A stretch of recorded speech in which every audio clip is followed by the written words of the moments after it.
अस्सलाम वालेकुम dear students, hope you all doing well. बेटा हम अपना टॉपिक कंटिन्यू कर रहे हैं, that is related to kingdom fungi. और किंगडम फंजाई का जो आज टॉपिक हम करने लगे हैं, it is related to the body of fungus. So body of fungus में आपने इसकी बॉडी को डिटेल से डिस्कस करना है और इसके अलावा हम इसके स्ट्रक्चर पे भी डिस्कशन करेंगे। अब हमने देखना है जो मेन बॉडी है फंगस की, main body of fungus is made up of fine branching system। इसमें सबसे इम्पोर्टेंट की पॉइंट जो है वो आपने ये याद रखना है, that is the fine branching. And इसके अलावा ये कलरलेस थ्रेड्स होते हैं जिन्हें हम एक स्पेशल टर्म से डिनोट करते हैं, विच वी कॉल्ड हाइफी। इनको हम हाइफी का नाम देते हैं। अब हमने ज़्यादा देखना है कि जो हमारी most of the fungal hyphae है, it is divided into two separated cells with the end walls. ये हाइफी जो है टू सेपरेटेड सेल्स पे मिलके बनी हुई है विद एंड वॉल्स। और ये जो एंड वॉल्स हैं इनके अंदर एक स्पेशल मेम्ब्रेन होती है बेटा, जिसको हम कहते हैं septa, and singularly it is known as septum. ये सिंगुलर अगर आप इसको कहें तो ये सेप्टम होता है। इसकी बॉडी किस तरह से नज़र आती है वो हम पहले देख लेते हैं, जो अभी हमने यहाँ पे इसकी बॉडी के बारे में डिस्कशन की है। ब्रांचिंग सिस्टम अगर आप यहाँ पे देखें तो ये आपको इस तरह बनती हुई नज़र आती है।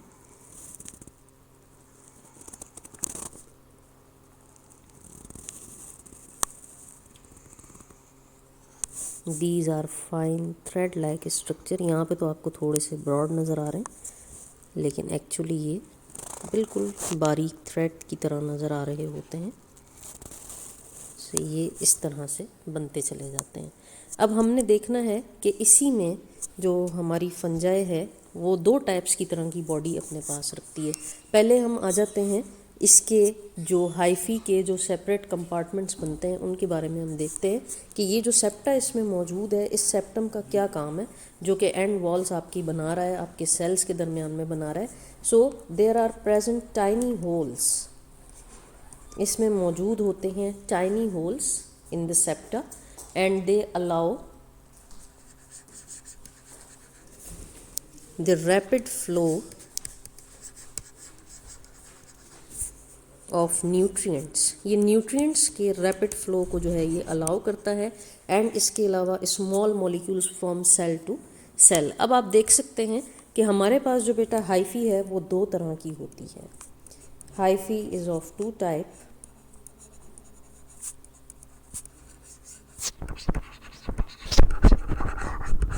अब ये दो टाइप की जो हाइफी है ये कैसी होती है, एक होती है सेप्टेट और एक होती है नॉन सेप्टेट, या उसको एसेप्टेट भी हम कहते हैं। सेप्टेट हाइफी में और नॉन सेप्टेट हाइफी का हम यहाँ डिफरेंस देखते हैं बेटा।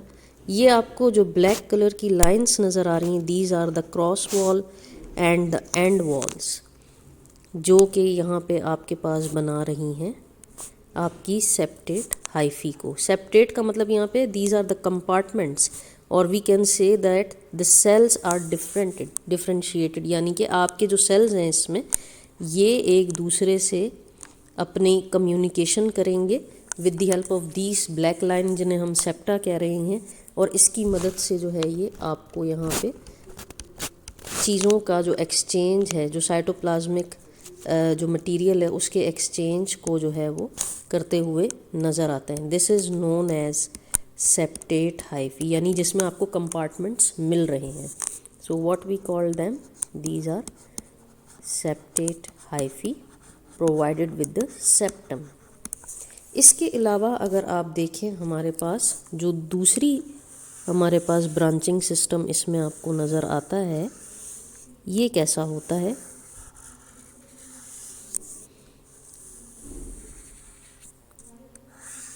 Something like this.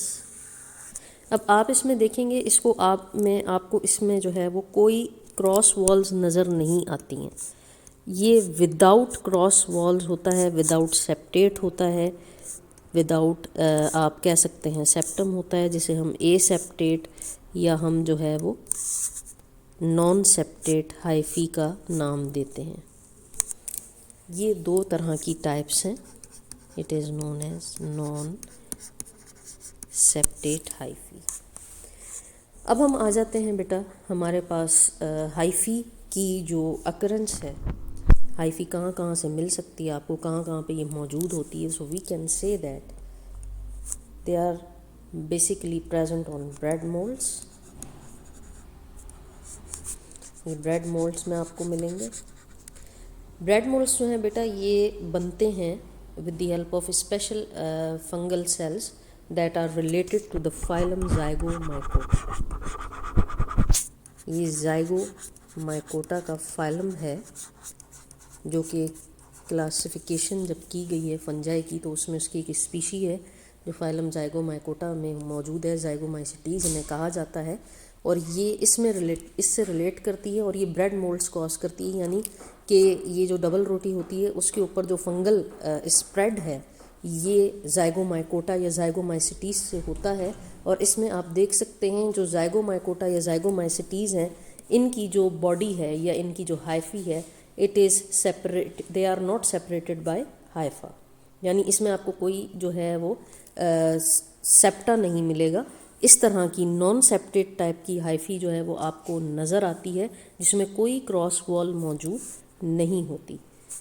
So they are not separated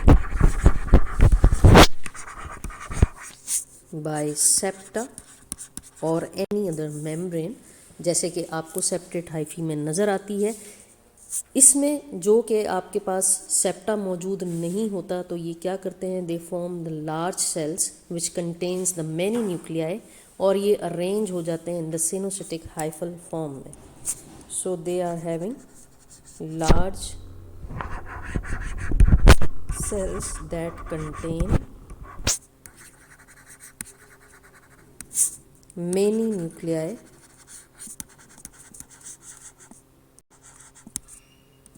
और इसकी जो अरेंजमेंट है उसको आप कह सकते हैं सिनोसिटिक hyphae.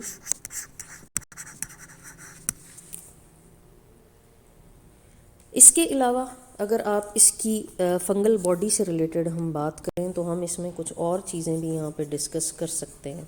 For example we can say that the hyphae can be packed together and they can be organised to form complex reproductive structures as well. ये जो है अपने कॉम्प्लेक्स रिप्रोडक्टिव स्ट्रक्चर भी इसी हाइफी की मदद से जो है वो बना सकते हैं। तो ये किस तरह बनाते हैं, अब हमने ये चीज़ यहाँ पे देखनी है।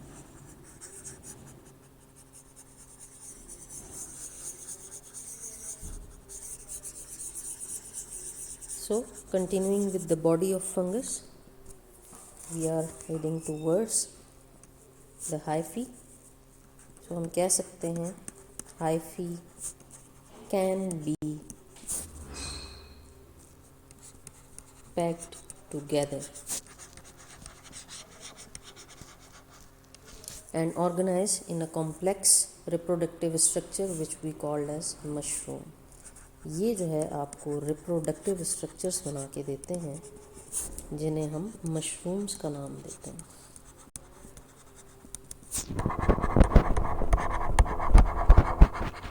अब हम इसमें देख सकते हैं हमें मशरूम्स भी मिलते हैं, हमारे पास पफ बॉल्स भी होते हैं, हमारे पास मॉरल्स भी होते हैं।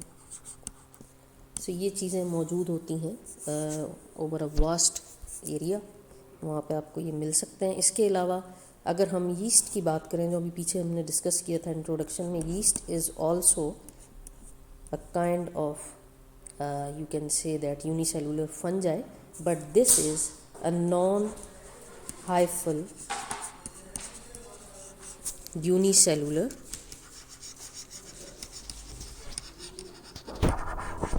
अब हम देख सकते हैं हमारे पास जितने भी फंगल न्यूक्लियाई हैं बेटा, इनके बारे में आपने याद रखना है। All fungal nuclei are haploid. जितने भी फंगल न्यूक्लियाई होते हैं ये सब के सब हैप्लॉइड होते हैं, except of the transient diploid zygote. Except transient diploid zygote. Haploid और डिप्लॉइड का फर्क डेफिनेटली आपको मालूम है। हैप्लॉइड वो होते हैं जिनमें सिंगल क्रोमोसोम होते हैं, डिप्लॉइड वो होते हैं जिसमें क्रोमोसोम की कॉपी भी मौजूद होती है। ये वो कहलाते हैं हैप्लॉइड एंड डिप्लॉइड। अब ये जो डिप्लॉइड ज़ायगोट है बेटा, ये आपने याद रखना है, ये बनता है ड्यूरिंग सेक्सुअल रिप्रोडक्शन। और ये ट्रांजिएंट डिप्लॉइड ज़ायगोट की जो स्टेज है, it is the stage of life cycle that is predominantly will be the haploid fungi. यानी कि ये पहले जो है हैप्लॉइड फंजाई इस तरह से मौजूद थी जो कि लगती थी जैसे कि एल्जाई है। ड्यूरिंग माइटोसिस, ड्यूरिंग मियोसिस जो है, फिर ये काम इनका स्टार्ट होता है और उसके बाद ये डिप्लॉइड बन जाते हैं। सो हम इसको कह सकते हैं, ये जो ट्रांजिएंट डिप्लॉइड ज़ायगोट है, हम कहते हैं it is the stage of the life cycle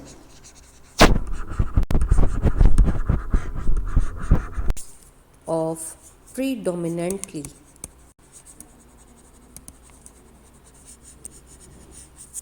haploid fungi. ये आपको मिलते हैं हैप्लॉइड फंजाई, यानी कि पहले ये सिंगल होते हैं and then they follow meiosis.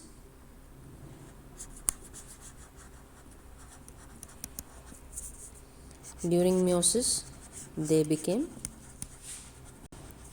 Diploid.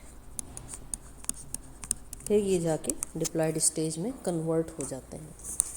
सो ये जो है हम बॉडी ऑफ फंगस को इसी वजह से जो है हम बता रहे थे कि इनका जो कॉम्पैक्ट स्ट्रक्चर है, वो एक कॉम्प्लेक्स जो है वो रिप्रोडक्टिव जो है वो स्ट्रक्चर को जो है वो डेवलप करने में मदद देता है। क्योंकि आपको इनकी जो बॉडी है वो बिल्कुल यहाँ पे अगर सेप्टेट एंड नॉन सेप्टेट आप देखें तो इनकी बॉडी इसी तरह से ग्रो करती है, बिल्कुल ब्रांचिंग लाइक सिस्टम में मौजूद होता है और इसी के ऊपर इनके रिप्रोडक्टिव स्ट्रक्चर्स मौजूद होते हैं, जो अभी आगे चल के हम डिस्कस करेंगे। अब हम देख सकते हैं बेटा कि हम जो है अपना जो नेक्स्ट इसमें टॉपिक स्टार्ट करने लगे, that is related to nutrition in fungi.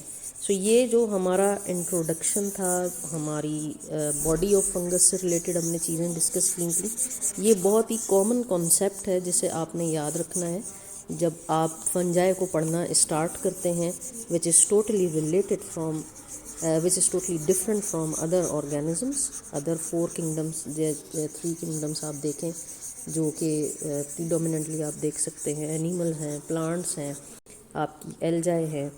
तो इससे अगर आप इनकी स्टडी को जो है वो कंपेयर करने की कोशिश करें तो आप देखेंगे इनमें बहुत सारे डिफरेंसेस हैं जिसकी वजह से ये एक दूसरे से डिफ्रेंशिएट कर जाते हैं। So now we are heading towards nutrition in fungi.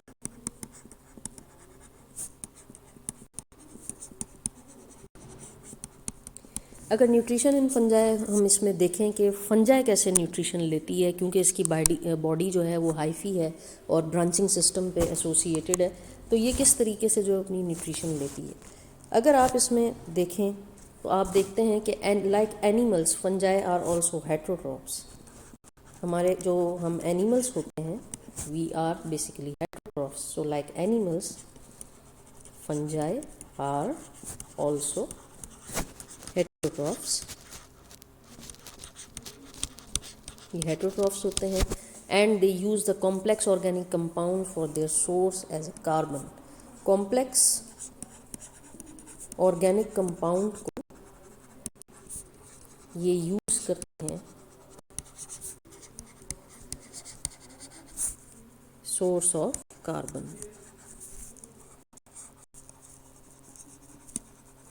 ये कार्बन के सोर्स के तौर पे इस्तेमाल करते हैं rather than fix carbon dioxide from the atmosphere.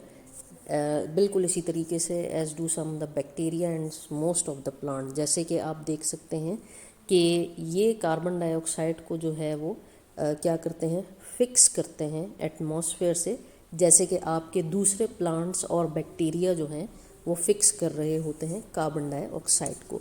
इसके अलावा आप देख सकते हैं फंजाई जो हैं बेटा, न्यूट्रिशन की बेसिस पे अगर आप इनको देखें तो ये डिफरेंट क्लासेस में आप इनको देख सकते हैं। Like fungi are mostly saprobes, ये सैप्रोब्स कहलाते हैं, means they are saprophytes. Saprophytes बेटा ये वो चीज़ें होते हैं, ये सैप्रोब्स वो चीज़ें होते हैं that drive nutrients from decaying organic matter. We can say that drive food from decaying organic matter. इसके अलावा आप देख सकते हैं they obtain their nutrients from the dead and decomposing organic matter. और ज़्यादातर आपको इसमें जो इनका मैटर नज़र आएगा, जो डेड मैटर जिस पे ये डिपेंड कर रहे होते हैं, these are the mainly plant material. Plant material पे ये बहुत ज़्यादा एग्जिस्ट करेंगे। इसके अलावा अगर हम देखें कि ये डीकम्पोजिशन जिस तरह कर रहे हैं या ये अपनी न्यूट्रिशन लेते हैं, उसमें सबसे ज़्यादा इम्पॉर्टेंट रोल किसका होता है? सबसे ज़्यादा मेन रोल बेटा याद रखें किसी भी चीज़ का उसके एंजाइम्स के बग़ैर नहीं होता। चाहे वो डाइजेशन कर रहा है या उसने खाना ब्रेक डाउन करना है या कुछ भी करना है, उसे सबसे पहले अपने कामों को स्टार्ट करने के लिए, अपने प्रोसेसेस को स्टार्ट करने के लिए एंजाइम्स की ज़रूरत है उसे। तो इसी वजह से आपके पास जो फंजाई हैं उनके अंदर भी कुछ एंजाइम्स होते हैं which are able to break down insoluble polysaccharides. So आप कह सकते हैं insoluble polysaccharides are break down by enzymes. Enzymes जो हैं इनको ब्रेक डाउन करते हैं, जैसे कि आपको इसमें मिलते हैं सच एज सेल्यूलोज, आपको इसमें सेल्यूलोज मिलेंगे, आपको इसमें लिग्निन मिलेगा जो कि डेड वुड से मिलता है। और ये सारी चीज़ें कन्वर्ट किस में हो जाती हैं? Converted to absorbable glucose molecule, जो कि ग्लूकोज में कन्वर्ट हो सकती हैं। इसके अलावा बेटा अगर आप सेप्रोबिक फंजाई का देखें रोल, तो आप ये देख सकते हैं दे एंकर और they attach to the substrate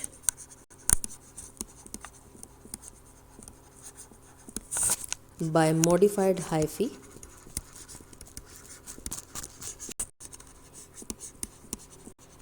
जिन्हें हम राइजोइड्स कहते हैं, इसके थ्रू ये अटैच हो जाती हैं, जो कि अभी आपने पीछे हाइफी को पढ़ा है, उसी की कुछ मॉडिफाइड फॉर्म होते हैं, उसी से हेयर लाइक स्ट्रक्चर निकलते हैं जिन्हें हम हाइफी का नाम देते हैं और राइजोइड्स भी कह सकते हैं या आप उन्हें मॉडिफाइड हाइफी भी कह सकते हैं। इसके अलावा अगर आप देखें जो कार्बन एंड नाइट्रोजन और दूसरे जो एलिमेंट्स हैं, they are release into the environment, और we can say that carbon and nitrogen are released back to environment because of their metabolic pathway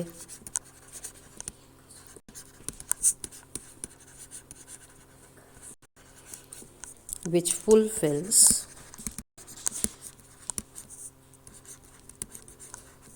ecological role।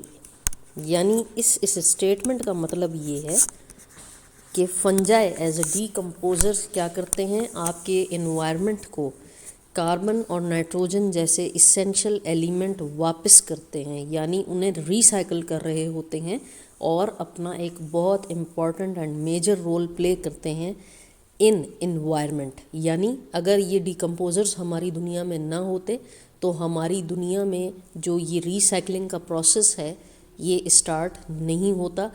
इसकी एक सिंपल सी एग्जांपल आप देख सकते हैं कि जब जानवरों की डेथ होती है, इंसान मर जाता